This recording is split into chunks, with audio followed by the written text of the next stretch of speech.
Hi there. In this tutorial I'm going to cover the basics of how to create an effect, something like this.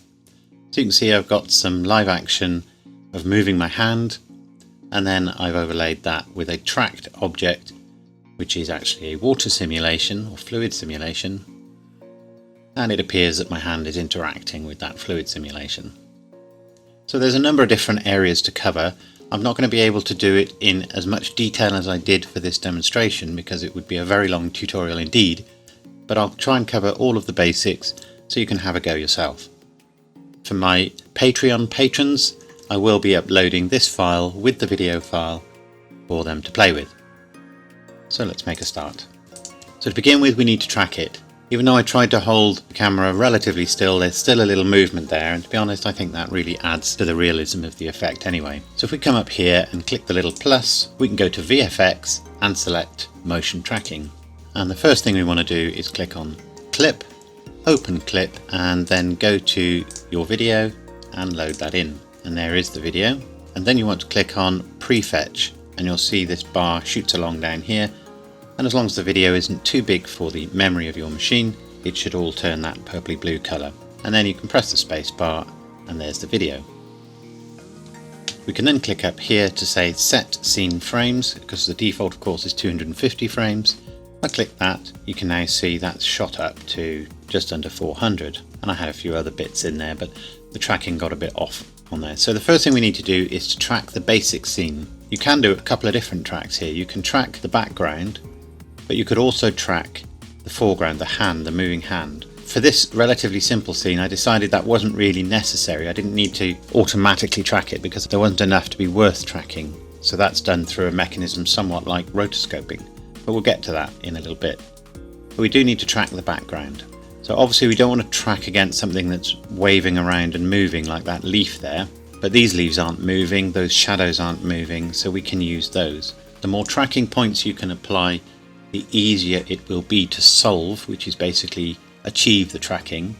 This is a relatively flat scene, so there isn't too much geometry for Blender to worry about, but it's good if it can get a bit of an idea of what the geometry is. So if we click add up here, we can then select something in the scene, say here, and we can press S and scale it up, and you see we get a little box.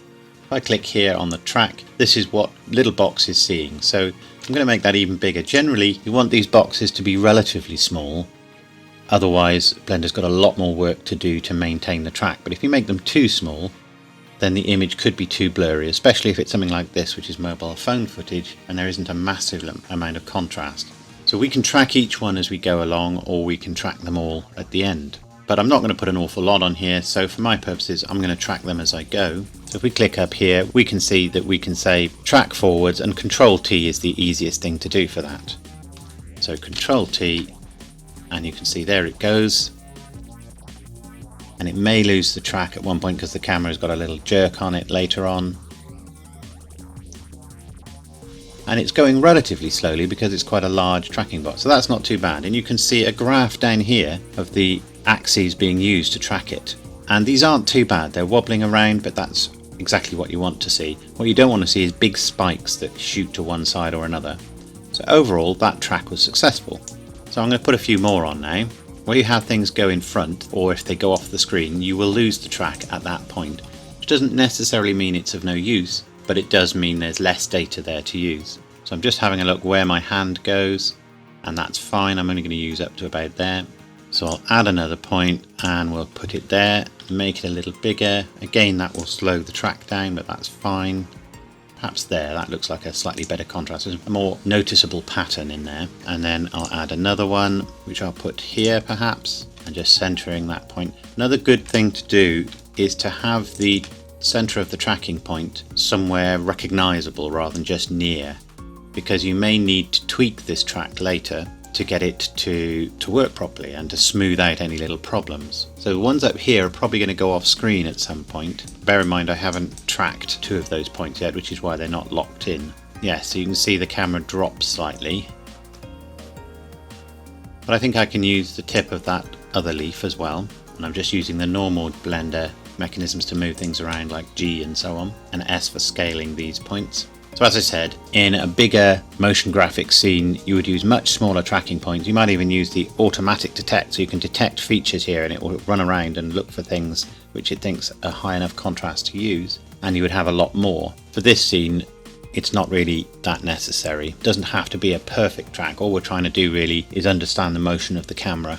We're not so concerned about the geometry in the scene. So I'm going to add one here. There is a bit of leaf movement there, but it shouldn't be too bad. So I'm now going to select all those that I haven't tracked yet and Control T. And you can see it's working down here.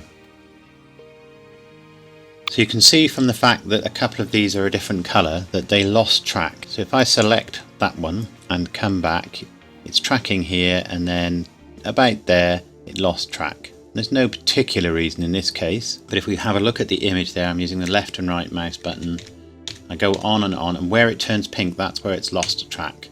It's probably just video compression and things like that that made it give up. You can adjust settings to make it more or less strict in how well it keeps the track, but the defaults are usually pretty good. So I'm just going to press G now on that first lost frame. So that's effectively manually tracked it, and I'm going to go back a frame, and you can see there's a slight movement there. So I want to remove that movement, which is difficult to do because it's quite a zoomed in picture. I zoom in here and then Control T forward, and it's lost the track again. So obviously the contrast for this tracking point is a bit low. So I just move it back again to where I think it is. Basically the speed of movement of the camera coupled with the relatively low contrast at this point is what's causing this to lose the track with the current settings. And there, it's got through that now. And you can see there's a little spike in the camera movement, which it managed to get through because the contrast was slightly improved. So I'm going to cut the frames back now. I'm just going to do this, or we'll do up to here. So that's at about frame 240. So I'm going to change this to 240 down here, and that way we won't need to track quite as much. Now we will need at least 8 points to solve for camera motion, so we need to put a couple more on. So you can see what I said about the tracking points here. Things went a little mad just here, and that's because the tracking point started tracking my finger instead of the camera motion. If I just click that, that's removed the track for that point, and let's try moving it over here a little bit and see how that does. So we're Control T now, and it stopped because it decided it was losing track because this point was going off the side of the screen. So let's just go forward a little bit. It actually doesn't go very far.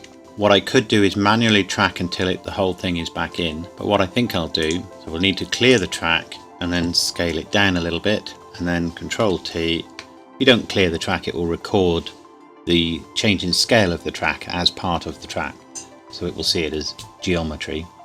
So something a little strange happened there. If we come in, you can see it's where my finger got in the way just very slightly. So you can see it jumped there.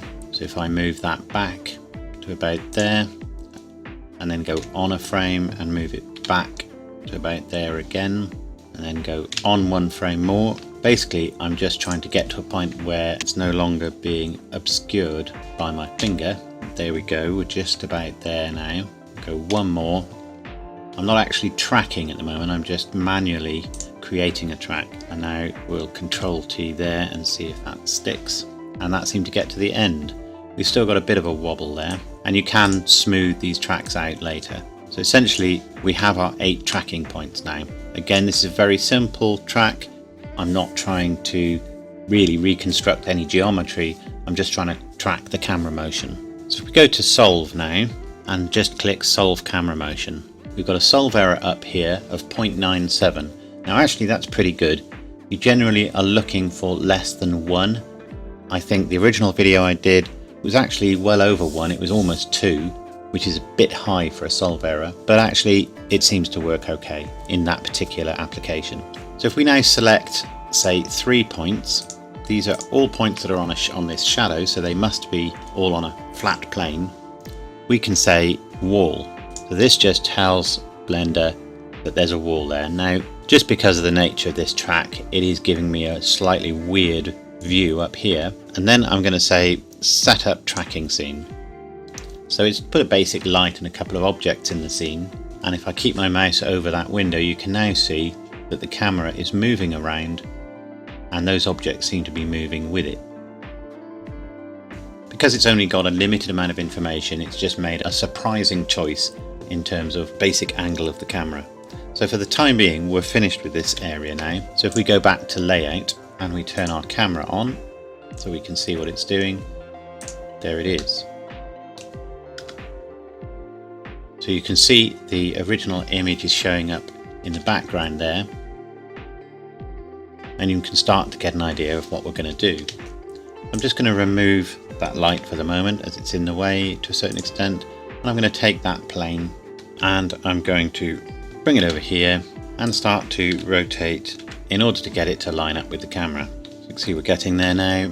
It doesn't have to be perfect. And then just scale it up like that.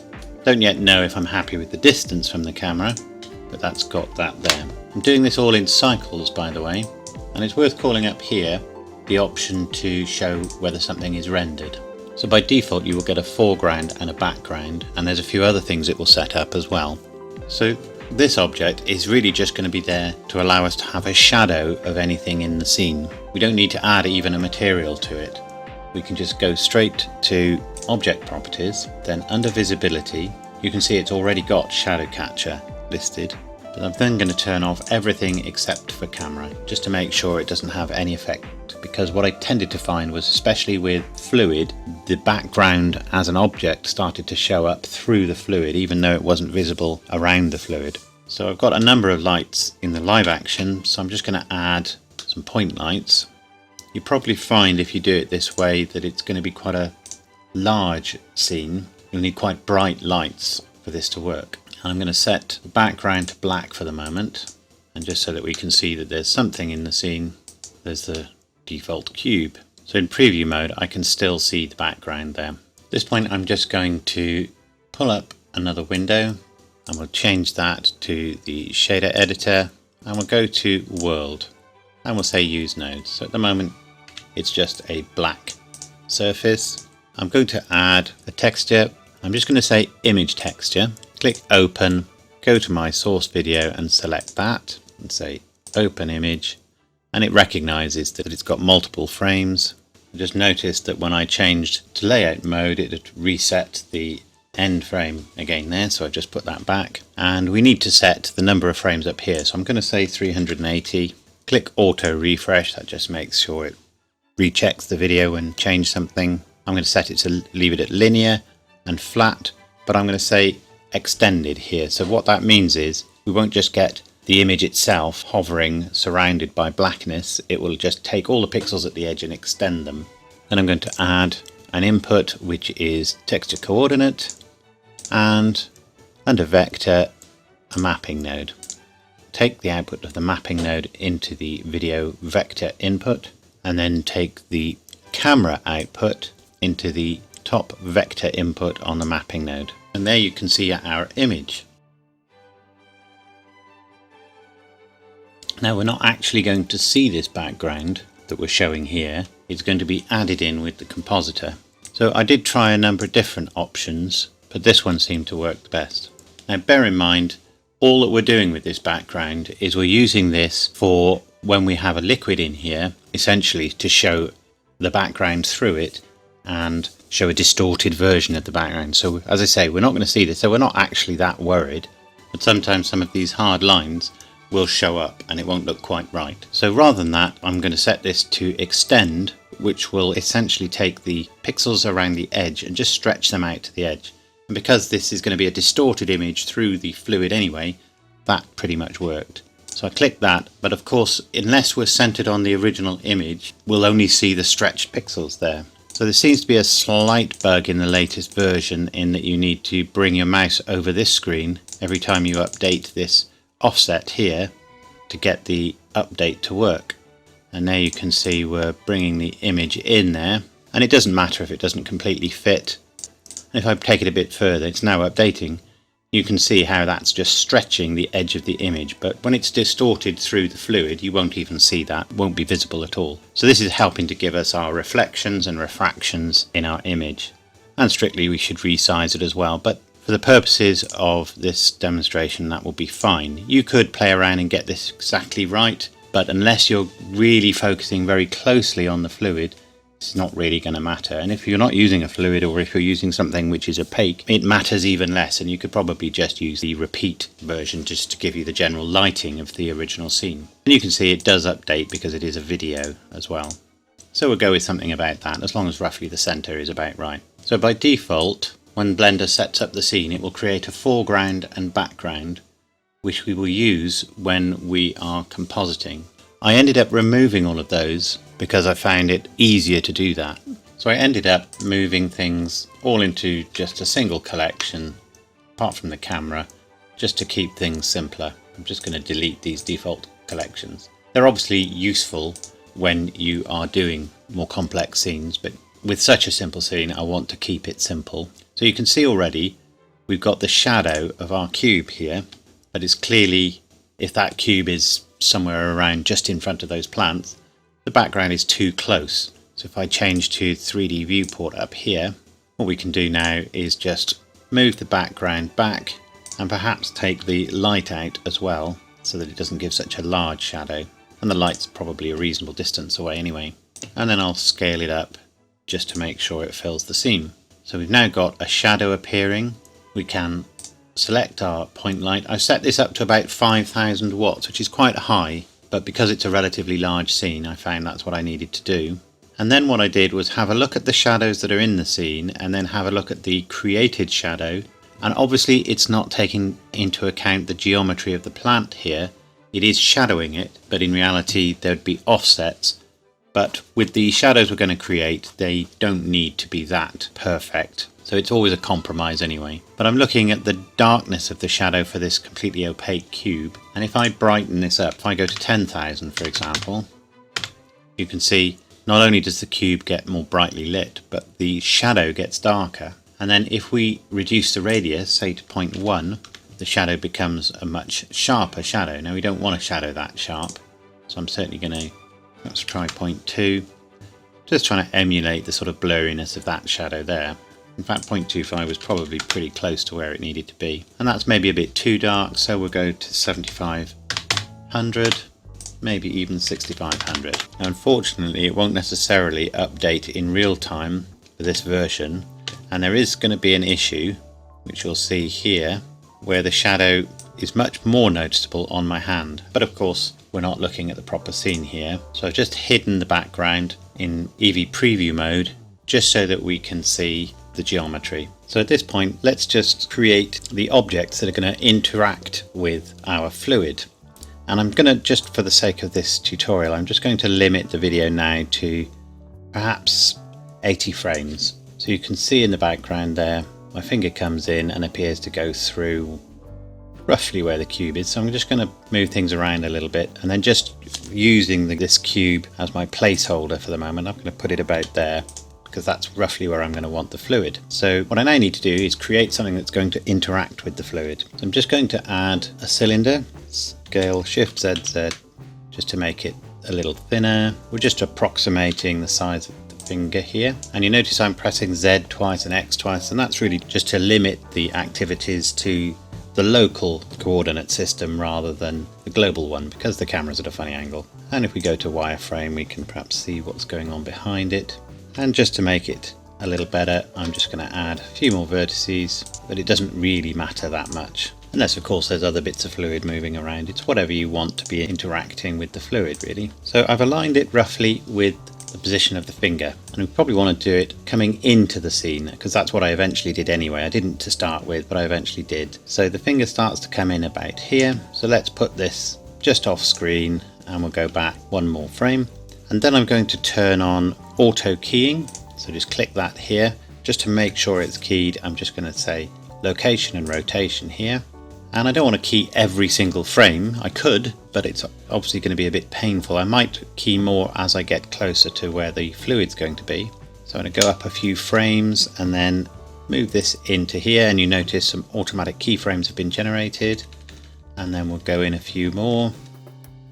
Not too worried about it at the moment, and we'll just bring that over there like that, and then we'll go another 4 frames on, and you can see you need a little bit of rotation on there, and Blender will do the tweening as it were to work out what went on to get from one keyframe to the next, and then finally it'll go off the screen. And this is not going to be a visible object, so I'm going to go into here, I'm going to say show in the viewport, but don't show in renders, and we'll just turn everything else off just to be doubly sure. So I'll turn off this now, and we'll come back to about here and we'll press play.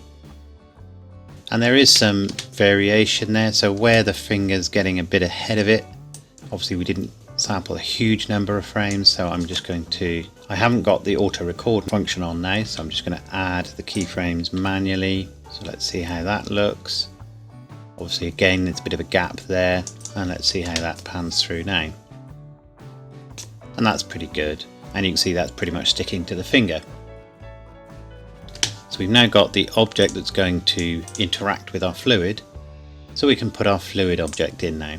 Just hide that background again. Cube's roughly where I want my fluid to be. I haven't actually checked that my new object is actually passing through the cube, so I have to do that.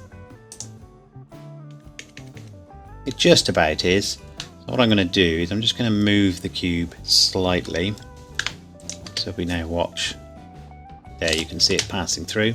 And then I'm going to Shift S and say cursor to selected, and I'm going to delete that cube and say Shift A, mesh, icosphere. We won't go too many subdivisions, but we want a few. Let's go with 3 subdivisions. And that size, maybe we'll make it slightly larger, but we will apply the scale. So because I moved the 3D cursor to where the cube was before I created the icosphere, that's now been put in exactly the same place as the cube was. And if we just check, we can probably do with moving that just a little, just to make sure that everything works as expected. I'll just scale that up a little bit and apply the scale, and probably just need to move it slightly. And there we go. And now I'll go to Object, Quick Effects, Quick Liquid. Just straighten this domain up just to make it easy to play with. Doesn't actually matter that much. What we've now got is a new fluid domain and an inflow object. So this is flow type. So this will basically be where the new fluid will appear. It's liquid, and it will use the geometry of the object, as you can see here. This is the domain of the fluid, and I used a resolution of 128, which is fairly high, but to begin with you want to keep it low so that it's easy to play around with settings. I left it at the default timescale. If you put in a smaller number in there, it will be as if it's in slow motion. It will move more gradually. Many people find with fluid simulations they need to do that, but I found this was okay. Now I want this fluid to actually float, so we're going to need to make some other changes as well. So if we come down to the bottom, under field weights, gravity is at 1 at the moment, so I'm going to set that to 0. So it now will not be dragged in any particular direction. If I go back to the beginning of the animation, and at this point I think we'll bring our background back, you can see a load of little blue dots in here, and that's the flip fluid simulation, creating lots of little particles to simulate the surface of the fluid. If I put the gravity back on, put it up a little bit at least, you should be able to see we're getting some effect. Sometimes you need to change a few parameters, even if you change them back again, to get it to re-simulate. There you go. You can see the fluid flying off towards where the gravity is taking it. So come back here and set gravity back to 0. For my purposes, I only actually need to cache 80 frames because that's the length of this particular tutorial. And we're on replay at the moment, which means it simulates as I press play. So you can see it's moving around a little bit, and that's partly because I just probably need to do this. So just changing that resolution division slightly and changing it back again will make it have another think. And there you can see at the moment that finger object isn't interacting. So before we go any further, let's make it interact. So I selected that object, click fluid, and this time change it to effector. Because it's moving quite quickly, we want to put some sub-steps on there, so I'll put 2. So this basically means between one frame and the next, it will look at where that object might have been, rather than just where it was at frame 1 and frame 2, for example.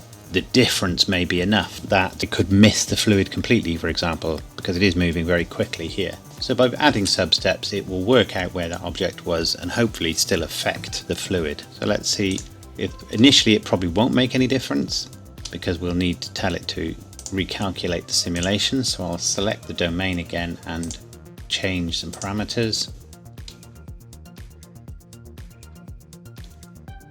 And you can see everything slowing down as it's simulating now because it's now recognized it. May be difficult to see, but if I come around to here, you can see the colors, by the way, by default anyway, represent the velocity of the fluid. So blue means the fluid's pretty much stationary, or certainly very slow moving. And then as it goes up through green and yellow to red, the fluid's moving much more quickly. So you can see that finger object moving through there has created some faster moving particles. And by the way, if you want to see the particles a little better, and it's not that easy to see even on my monitor, what we can do is go to Particle Systems, select the particle system which is the liquid, go to Viewport Display, and then we can just increase the size of those particles a bit. And you can see they're a bit more visible now. And you can see their colour is velocity and so on. Don't want to make them too big because you won't be able to see what you're doing, but you can now see what's going on there. Now, the domain is too small at the moment because it's hitting the domain, and it's also set up to bounce off the domain. So what I'm going to do now is select that domain and scale it up.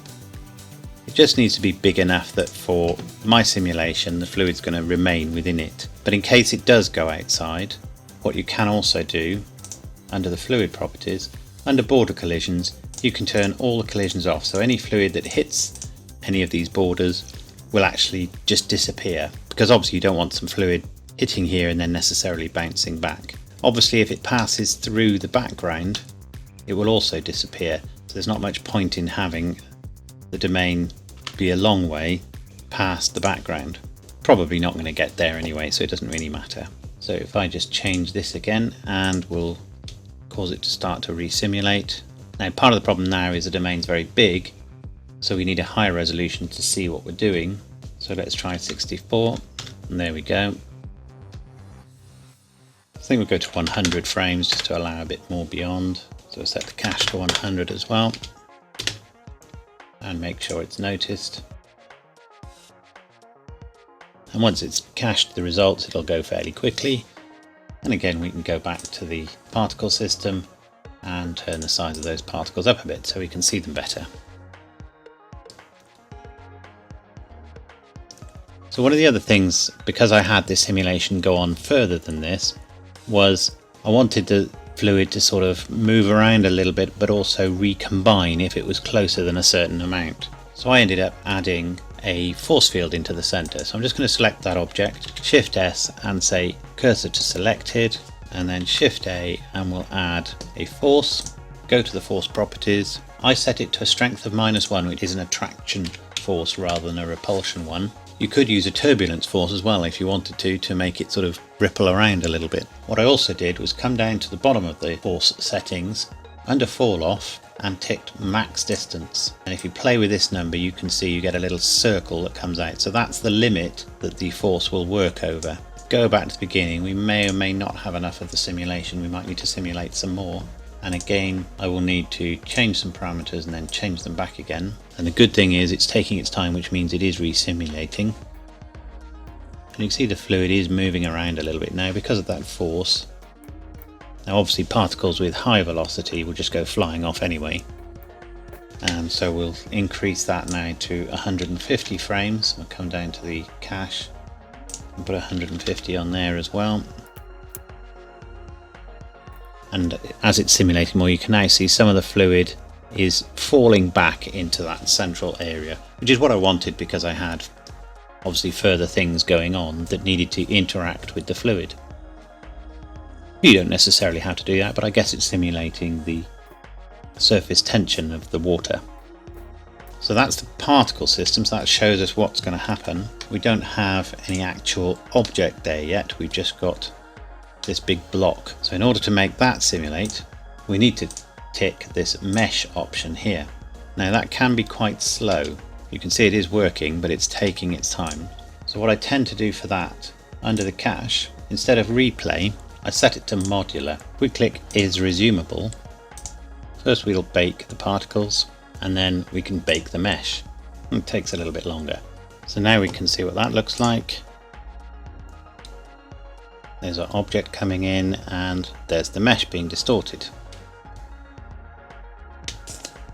So let's just make sure this inflow object isn't visible. Strictly we don't need it once we're happy with the simulation, but there's always the chance you're going to want to change it. So the easiest thing to do is just to make sure it's not visible in the render. So we'll just unclick all of those objects. I'll call it inflow up here so we don't get it confused. And for now I'm going to hide it by turning that off. And we don't strictly need our particles either once we've done our baking. So I'll just turn those off, not that they're visible in the render anyway. So if we just have a look at that, there's our fluid, the geometry of our fluid at least, and there it is getting affected, and you can see it drawing back into itself. This is about half the resolution, the voxel resolution that I did for the final simulation, and that's why there's not very much in the way of small particles to see, and you can add other effects in there that will increase that. But this is just really about the basics of causing this fluid to appear to interact with the live action video. So we need to just put some kind of usable material on there now. And you can see by default the material it's added is not bad. Bear in mind this background is not what will actually be rendered. That will look different in a moment. But you can see that's not too bad. This background is what will be represented in here. So if we go to shader editor, we can have a look at what it's set up for that. And it basically puts a glass shader in there with a bit of volume absorption, which is okay. You can see it's got a slight blue color to it as well. If I set it to 0, you can see it's like completely clear fluid. And I'll just put it up a little bit. And I think it's fair enough. The other thing you might want to make sure of is under your light paths, so go to render properties under light paths, make sure certainly transparency, give that a good number of bounces, and transmission, I've just doubled that as well, just to make sure any little caustics show up, and obviously make sure that caustic reflective and refractive are turned on. So now we're ready to sort out the render elements of it. So I'll just render roughly where the finger is coming through. And I know when that is because my finger object is about there. So we'll render that frame. So it's not right yet, and you certainly saw that it was probably doing a couple of passes there. And I'll explain why it did that in a minute, but let's just turn the number of samples down. We'll put it to adaptive sampling, and we'll set it to a 512 tile, which will make it render a bit quicker. We'll also want to turn the little clock symbol on next to the seed, which helps to make sure the noise changes randomly rather than works like a screen door. So if we come up to here and we change to the compositor, this is the automatic setup that we've got from the compositor, and this will work for some applications. But this one, because of the issues with transparent objects, I pretty much abandoned most of this, so I'm just going to put that down here for now. I've just turned on backdrop because we've got a view node in here which allows us to see what's going on. If I take that out, it'll disappear.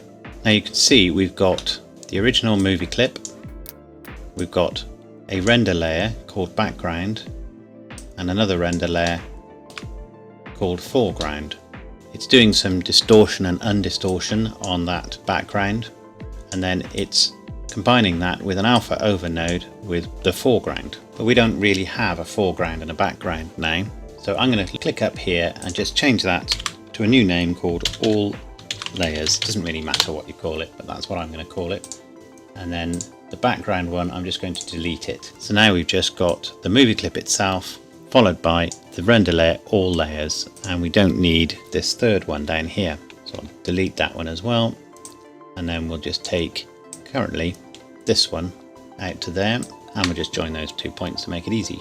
So I think I'm not going to use the backdrop because it can make it a bit difficult to see what's going on. So we'll just look at the image down here to see what we're creating. So our main objects have disappeared now, and what we need to do is decide on what objects are in our all layers scene. So I'm now going to put my collection here with the ground in it and whatnot, and I'm also going to put these objects here into there.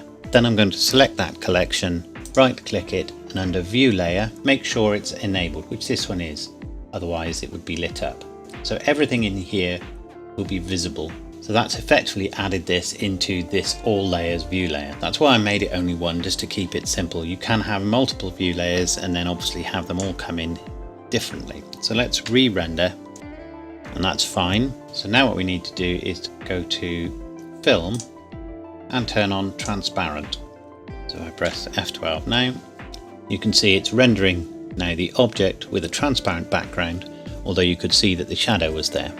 Now all of a sudden you can see we've got an undistorted background because we've got this one. It seems at least like we're nearly there, although there is a little bit that we need to correct. I did add a color balance node just to color correct a little bit to more closely match the scene. It's mostly about the color of the shadow, to be honest, something like that. So we will need to do a little bit more to this. So if I move the point to roughly where the finger's somewhere around there, and then render that, you can see our shadow there. Our shadow is actually too close at the moment. What we need to do to get that shadow perhaps a little more appropriate is to move our background plane, our shadow catcher plane, a little further away.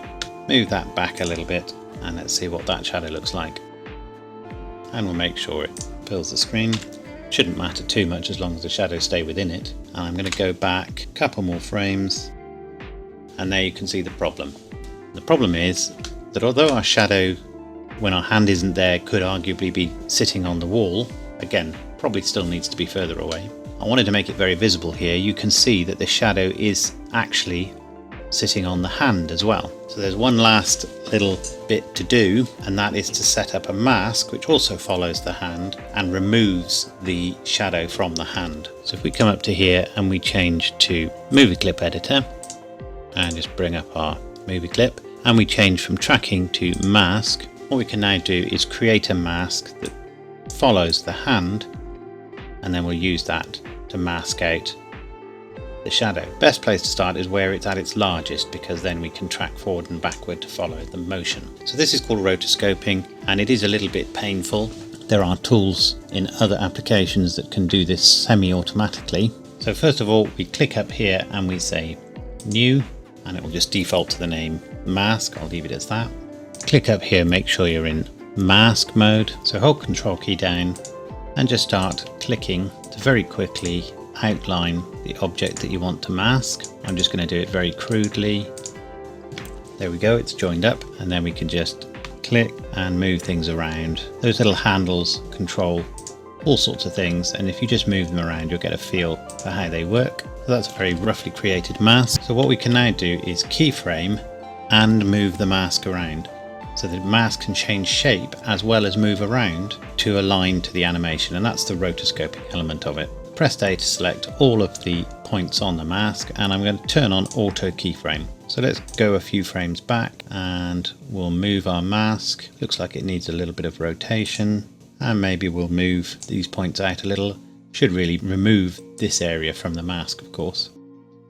And you can just left click and drag them to where you need them to be. So let's go a few more frames back. Obviously, the more in between frames you set up, the more accurate it will be. But this is relatively fast moving, and this is just about the shadows, so it's not too important.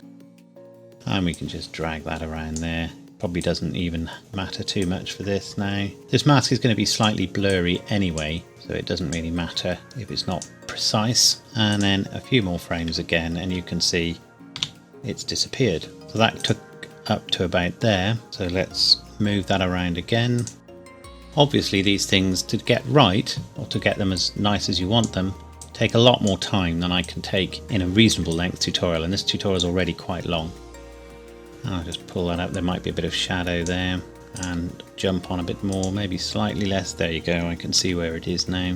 And I certainly did more in between frames than I'm doing here. I'm doing this very crudely. I'm just going back through and really just adding a few more keyframes just to help it align. So let's turn off the auto keyframing and just play that. And you can see it's not perfect, but it's roughly sticking to the hand as it goes through. And I'll just give it one more keyframe just about there, and I'll do this manually. Just move everything off and add a keyframe there, just to make sure it goes off end of the screen. So that's created the mask, and it's called mask. So we'll go back to our scene where we can see the shadow over it. Just press F11 to bring up the latest render. So I'm now going to add an input, which is a mask. Under here I'm going to select the mask that I created. You can add motion blur if you need to, and in a minute I'm going to blur that mask anyway.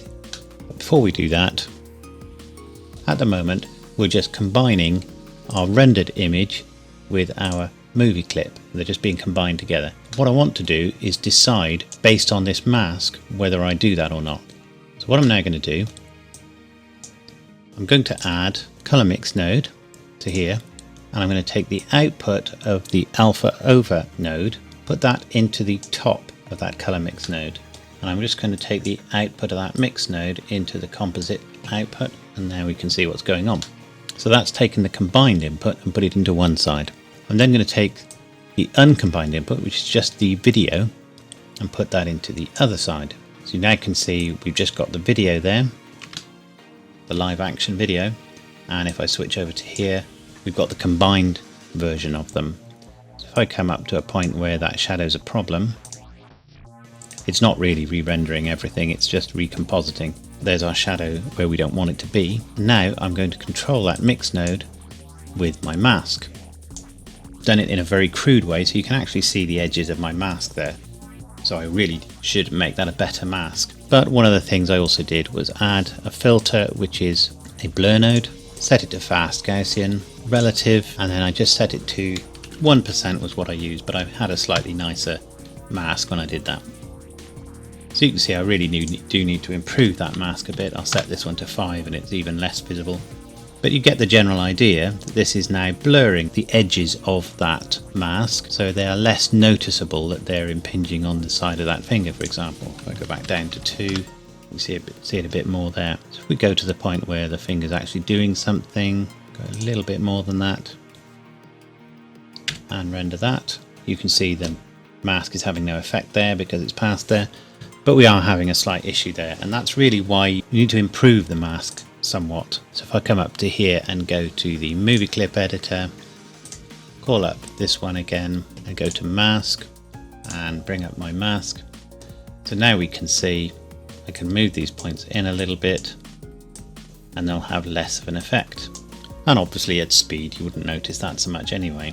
And that's really all there is to it. There are a lot of different steps to this, but they're not too difficult to do, and with a little bit of practice you can create this effect. And obviously it could be an effect of interacting with other things as well. So I will upload the original file for my Patreon supporters, and I will include the live action video so you can play with that as well. If you enjoy these tutorials, don't forget to click like and subscribe. You'll find links to all my resources in the description below, and I'll see you in the next tutorial. Thanks a lot.